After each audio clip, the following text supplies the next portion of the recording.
Hey guys, here we are with the second to last section of holes. So chapter 47, page 211. Ooh, we're not in the 100s anymore. Chapter 211. Here we go. Oh, right, because remember what was happening?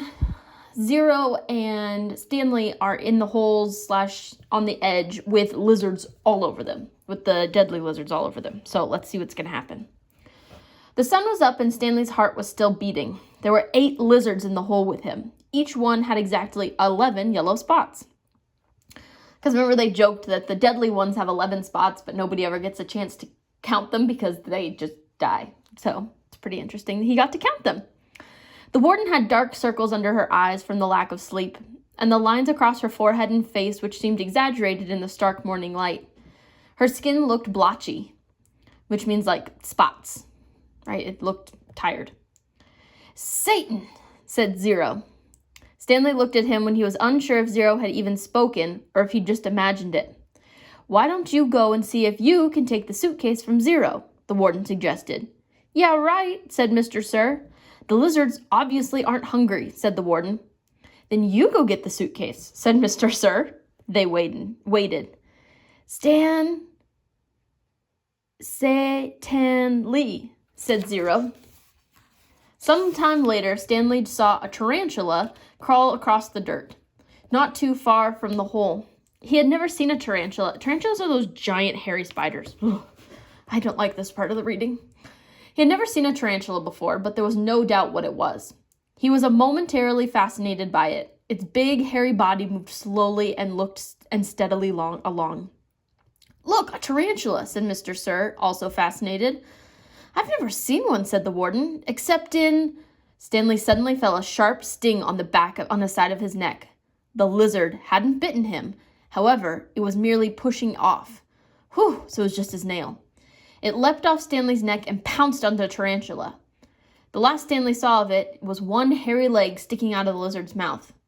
Not hungry, huh? Said Mr. Sir. Stanley tried to return to the snow, right in his mind, but it was harder to get there when the sun was up. As the sun rose, the lizards moved lower in the hole, keeping mainly in the shade. They were no longer on his head and shoulders, but had moved down to his stomach, legs, and feet. He couldn't see any lizards on Zero, but believed there were 2 between Zero's knees, shaded from the sun by the suitcase. How are you doing? Stanley asked quietly. He didn't whisper, but his voice was dry and raspy. My legs are numb, said Zero. I'm going to try to climb out of the hole, Stanley said. As he tried to pull himself up, just using his arms, he felt a claw dig into his ankle. He gently eased himself back down. Is your last name your first name backwards? Zero asked. Stanley stared at him in amazement. Had he been working on that all night? He heard the sound of the approaching cars. Mr. Sir and the warden heard it as well. You think it's them? Asked the warden. It ain't selling Girl Scout cookies, said Mr. Sir. He heard the cars come to a stop and the doors open and shut. A little while later, he saw Mr. Pendanski and 2 strangers coming across the lake. One was a tall man in a business suit and a cowboy hat. The other was a short woman holding a briefcase. The woman had to take 3 steps for every 2 taken by the man. Stanley Yelnats, she called, moving out ahead of the others. I suggest you don't come any closer, said Mr. Sir. You can't stop me, she snapped, then took a second glance at him.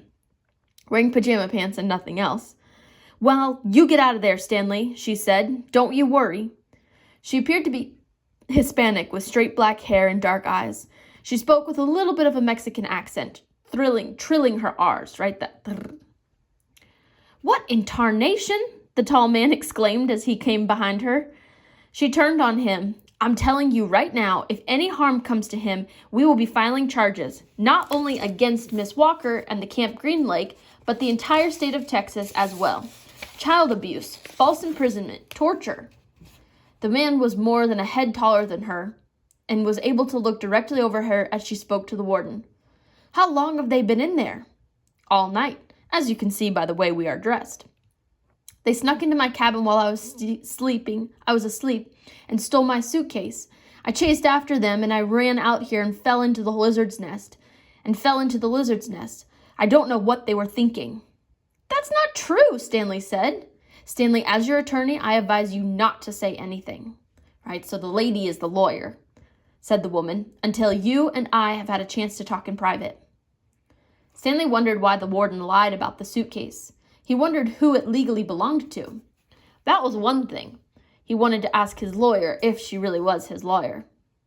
It's a miracle they're still alive, said the tall man. Yes, it is, the warden agreed, with just a trace of disappointment in her voice. Right, she's kind of bummed they're still alive. And they'd better come out of this alive, Stanley's lawyer warned. This wouldn't have happened if you'd released him to me yesterday. It wouldn't have happened if he wasn't a thief, said the warden. I told him he would be set free today, and I guess he decided he tried to take some of my valuables with him. He's been delirious for the last week. Why didn't you release him when she came to you yesterday? The tall man asked. She didn't have proper authorization, said the warden. I had a court order. It was not authenticated, meaning she didn't say it was real, said the warden. Authenticated? It was signed by the judge who sentenced him. I needed authentication from the Attorney General, said the warden. How do I know it's legitimate? The boys in my custody have proven themselves dangerous to society. Am I supposed to just turn them loose anytime someone hands me a piece of paper? Yes, said the woman, if it's a court order. Stanley has been hospitalized for the last few days, the warden explained. He's been suffering from hallucinations and delirium, ranting and raving. He was in no condition to leave. The fact that he was trying to steal from me on the day before his release proves... Right, she's just lying. Stanley tried to climb out of his hole using mostly his arms so as to not disturb the lizards too much. As he pulled himself upward, the lizards moved downward, keeping out of the sun's direct rays. He swung his legs up and over, and the last of the lizards hopped off. Thank God, exclaimed the warden. She started toward him, then stopped. A lizard crawled out of his pocket and down his leg. Stanley was overcome by a rush of dizziness, and almost fell over. He steadied himself, then reached down, took hold of Zero's arm, and helped him slowly to his feet. Zero still held the suitcase. The lizards, which had been hiding under it, scurried away quickly into the hole. Stanley and Zero staggered away. The warden rushed to them. She hugged Zero. Thank God you're alive, she said, as she tried to take the suitcase from him. He jerked it free. It belongs to Stanley, he said. Now don't cause any more trouble, the warden said. You stole it from my cabin, and you've been caught red-handed. If I press charges, Stanley might have to return to prison. Now I'm willing, in view of the circumstances, to... It's got his name on it, said Zero. Stanley's lawyer pushed past the tall man to have a look. See? Zero showed her. Stanley Yelnats. Stanley looked too, and there, in big black letters, was Stanley Yelnats. The tall man looked over the heads of the others and the name on the suitcase. You say he stole it from your cabin.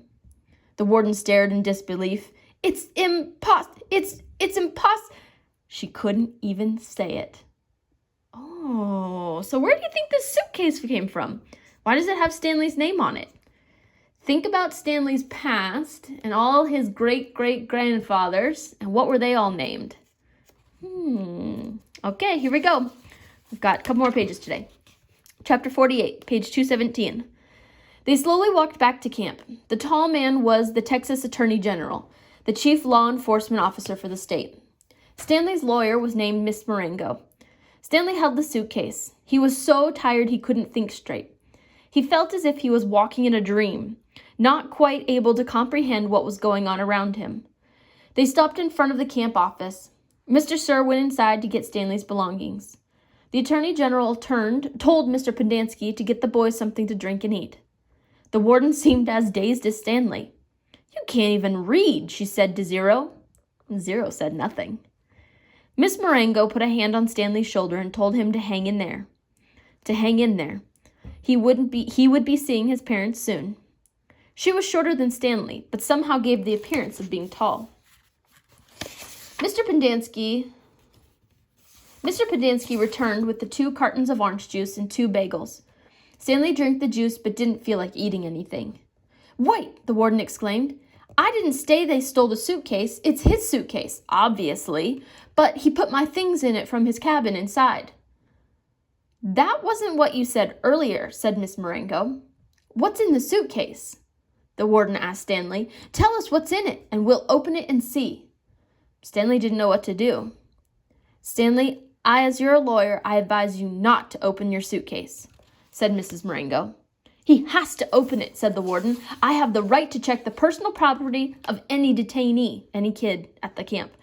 How do I know there aren't drugs or weapons in there? He stole a car, too. I've got witnesses. She was nearly hysterical, right? She's going crazy. He is no longer under your jurisdiction, said Stanley's lawyer. He has not been officially released, said the warden. Open the suitcase, Stanley.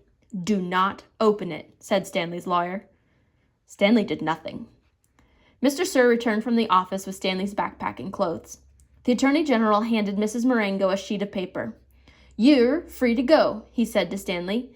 I know you're anxious to get out of here, so you can just keep the orange suit as a souvenir, right? His clothes, or burn it, whatever you want.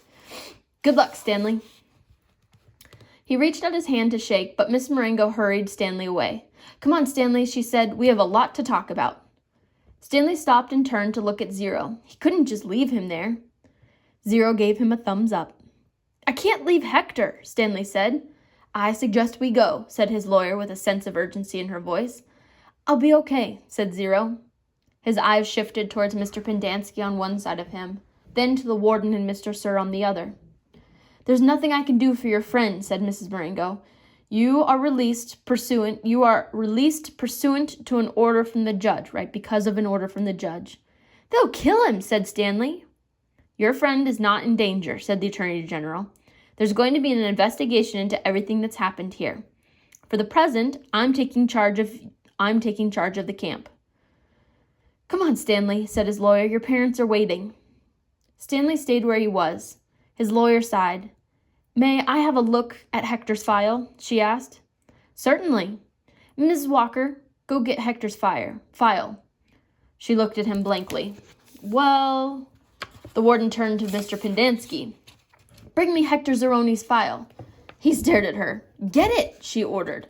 But what did she have him do to it? Right, it doesn't exist anymore. Mr. Pendanski went into the office, and he returned a few minutes later and announced the file was apparently misplaced. The Attorney General was outraged. What kind of camp are you running here, Miss Walker? The warden said nothing. She stared at the suitcase. The Attorney General assured Stanley's lawyer that he would get the records. Excuse me while I call my office. He turned back to the warden. I assume the phone works? He walked into the camp office, slamming the door behind him. A little while later, he reappeared and told the warden he wanted to talk to her. She cursed and went inside. Stanley gave Zero the thumbs up. Caveman, is that you? He turned to see Armpit and Squid coming out of the rec room. Squid shouted back to the rec room, Caveman and Zero are out here! Soon all the boys from Group D had gathered around him and Zero. Good to see you, man, Armpit said, shaking his hand. We thought you were buzzard food. Stanley's being released today, said Mr. Pendanski. Way to go, said Magnet, hitting him on the shoulder. And you didn't even have to step on a rattlesnake, said Squid. Even Zigzag shook Stanley's hand. Sorry about, It's cool, said Stanley. We had to lift the truck clear out of the hole, Zigzag told him. It took everybody in C, D, and E. We just picked it right up. It was really cool, said Twitch. X-Ray was the only one who didn't come over. Stanley saw him hang back behind the others a moment, then returned to the rec room. Guess what, said Magnet, glancing over at Mr. Pendanski. Mom says we don't have to dig holes anymore. That's great, Stanley said. Will you do me a favor? Asked Squid. I guess, Stanley agreed, somewhat hesitant. I want you to... He turned to Miss Marengo. Hey, lady, you have a pen and paper I could borrow? She gave it to him, and Squid wrote down a phone number, which he gave to Stanley. Call my mom for me, okay? Tell her I said I was sorry. Tell her Alan said he was sorry. Stanley promised he would. Now you be careful out in the real world, said Armpit. Not everybody is as nice as us. Stanley smiled. The boys departed when the warden came out of the office. The Attorney General was right behind her. My office is having difficulty locating Hector Zeroni's records, the Attorney General said. So you have no claim of authority over him? Asked Mrs. Marengo. I didn't say that. He's in the computer, we just can't access his records.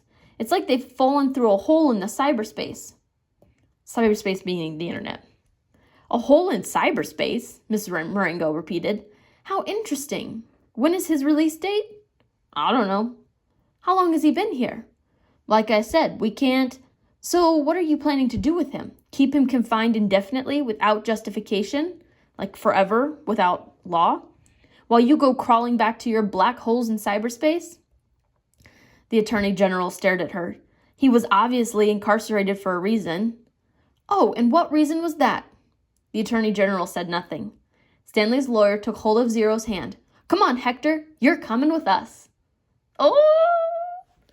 Alrighty. So, stop there, go check Teams to answer your questions, and then join us back tomorrow as we finish the book. It's so good. Alright, guys, bye.